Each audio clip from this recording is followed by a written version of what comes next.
தம்பி வணக்கம். ஐயாரா கூடவே பிறக்காத அண்ணன். நான் தான் தம்பி இந்த ஊர் பஞ்சாயத்து தலைவர். நீங்க சும்மாவே இருக்கிறத பாராட்டி இந்த ஊர் மக்கள் சார்பா ஒரு விருது கொடுக்கலான்னு இருக்கோம். யார்கிட்ட கொடுக்க போற? உங்ககிட்ட தான். நான் வாங்கினா தானே. ஆஹா, குடுக்கிற விருதை வேண்டாம்னு சொல்றதுக்காகவே ஒரு விருது கொடுக்கலாமியா? அதை யார்கிட்ட கொடுப்ப? தம்பி தமாஷா பேசுது போல இருக்கு. போயா போயா போ. விருதை கொடுத்து வேலை வாங்க பாக்குறாங்க. अरे निर्तु निर्तु அது ஒரு கான். அரே ஒண்டி புலி மரத்தோடு பரமா கண்டிக்கான். அரே ஒண்டி புலி வாங்க சேட்டு. வாங்கத்தானே வந்திருக்கோம். சரி சரி இதுல உட்காருங்க.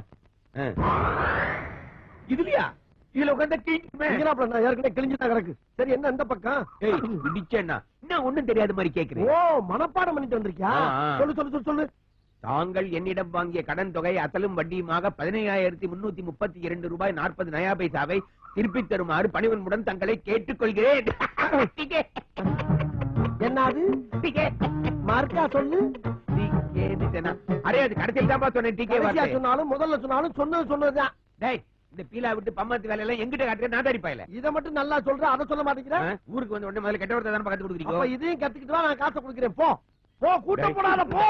ஏண்டா நான் ஒரு ஆள் நிக்குது உங்க கண்ணு கூட்டமா தெரியுது. அட கொஞ்சால சொன்னா அருவா வந்துக்கிறேன். விட மாட்டேங்கிறான். என்னப்பா உன்னை எங்கெல்லாம் தேடுறது? முதல்ல இத புடி வச்சுக்கிறவா. நான் அவசரமா வெளியூர் போறேன். ஏதாவதுன்னா நீ எனக்கு போன் பண்ணு. திடீர்னு எதுக்கு அவசரமா வெளியூர் போற? என்ன விஷயம்? அது ஒண்ணு இல்லன்னு நம்ம ஐயனா தங்கச்சியை கடத்திட்டு ஊரை விட்டு ஓட போறேன். கடத்த போறியா? என்னடா அப்படி அடிக்கிட்டீங்க? டேய் ஐயோ நம்ம எங்கடா